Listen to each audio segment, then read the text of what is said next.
You may be going through so many things, battles unceasingly, but praise to the God who is faithful that He has brought you in this wonderful place. We can worship Him. Amen. He's alive. He's more than alive. He's beyond our feelings. He's beyond our circumstances. Amen? Amen. And that is why I enjoyed so much communion. It's not just about, the biscuit or the bread or the juice. It's beyond that. When we say communion, we see our wonderful Savior Jesus. I remember when me and my wife were going through tough times in our physical needs. We are sick and there's so much thing going on in our finances. We decided, Mahal, let's have communion. Have you tried it, beloved? And our declaration is, because of that divine exchange on the cross, He suffered so that we can declare, Amen.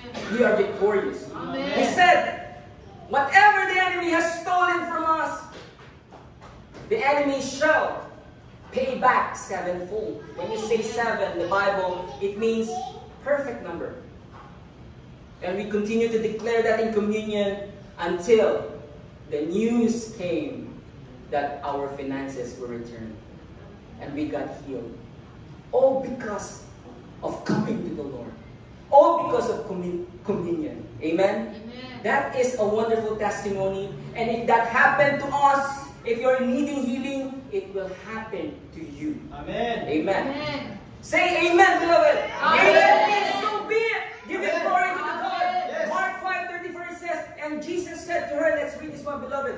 Daughter, your faith has made you well. Go in peace and be healed of your affliction. There's a religious teaching out there that says you need to have a big faith. You need to have faith. You need to have faith.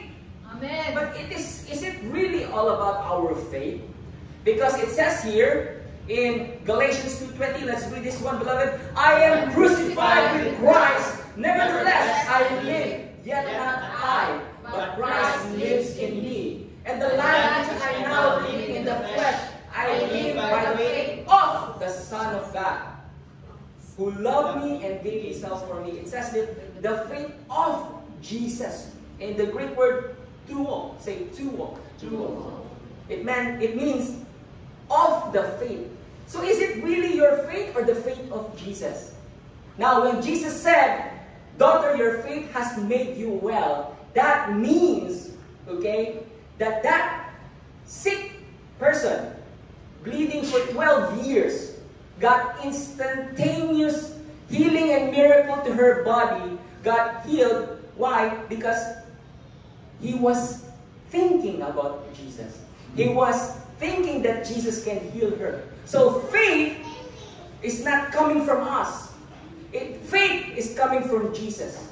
And when you use the faith that comes from Jesus and declare it to you, Jesus gives credit to that faith that you used that comes from Him. Says, your faith has made you well. So if you use that faith, whatever you're praying right now, if you use the faith of Jesus, He will say to you, daughter, son, your faith that comes from me has made you well. Amen. Amen. Hallelujah. So, as we come and lift up the bread, beloved, let me pray for you. Lord Jesus, thank you that we can come boldly to your presence. We can come with grace on your throne, O Lord, knowing that you have won for us our healing, that you have won for us not only physical healings, but also traumas in the past, also pains in the past, also the people who wronged us in the past. We can now release forgiveness because the word says you have forgiven us. Now we can forgive one another. So right now, we thank you for your body. By your stripe, we are healed. Amen. Let's proclaim this, beloved. By Jesus' stripe, we are healed. We are I healed. am healed. I am healed. In Jesus' name, let's pray.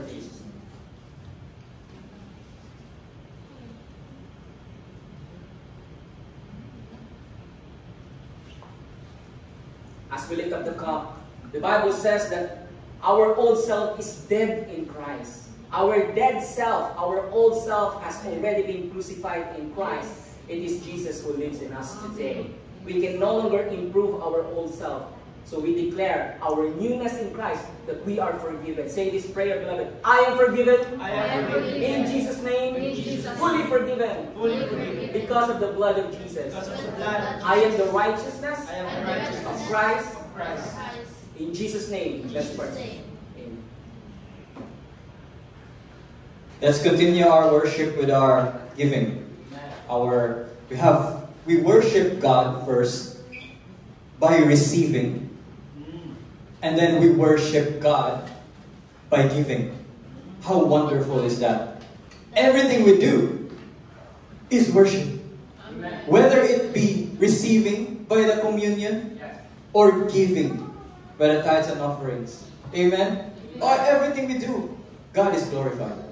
Right now, this is our giving. In the New Covenant, we get to give because we have received. And that's why the tithes and offering in our service comes after the communion. And also, when you read Genesis, when Melchizedek brought bread and wine to Abram, that came first, and then Abram gave 10th of everything that he owns. So, tithes and offerings, the giving always comes after the receiving.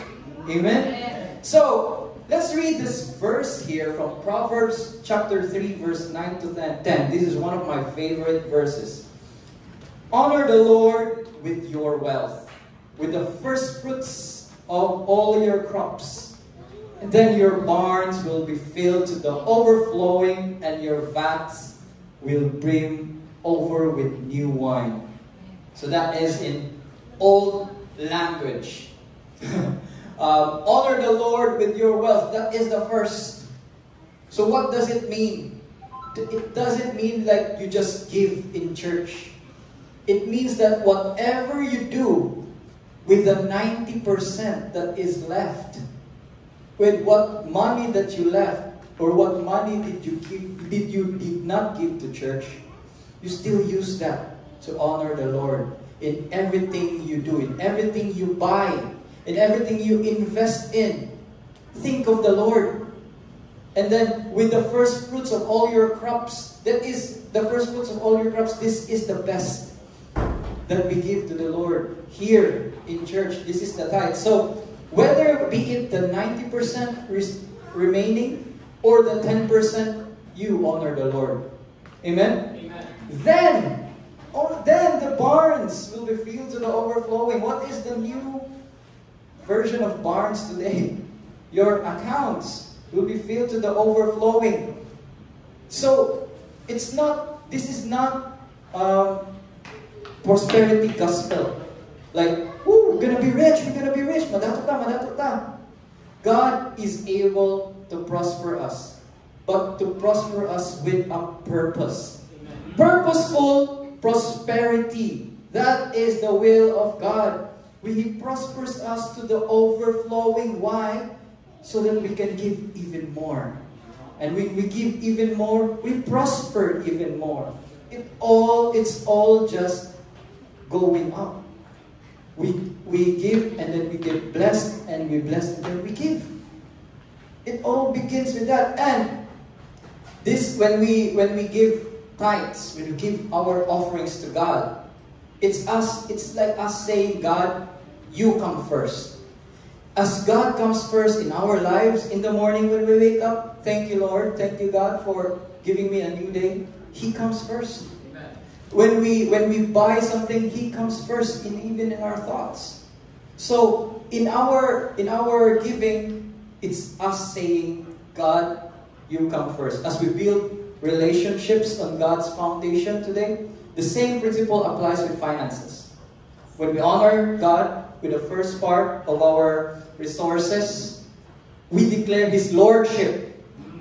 His Lordship over all aspects of our lives. When you say Lord, God, Jesus is Lord, it means He owns. Lord means owner. He owns not just our money, but all our lives. Does He need money? No. He needs your heart. He wants your heart. So as we give not based on how much, or it's based on how cheerful you are in giving. Amen. And that's what God looks into. So as we lift our offerings and put it in our hearts, let's pray and give thanks to God. Father God, we thank you for giving us, first and foremost, your one and only Son for us. That through His sacrifice, we have life and we live it to the full. And bless everything that we have done and the works of our hands, and help us to do what you have already blessed, so that we will prosper and you will be glorified through the work that you did in our lives. And may these offerings that we give from our hands be used to bless even more people to hear the glorious, unadulterated gospel of grace. In Jesus' name, amen.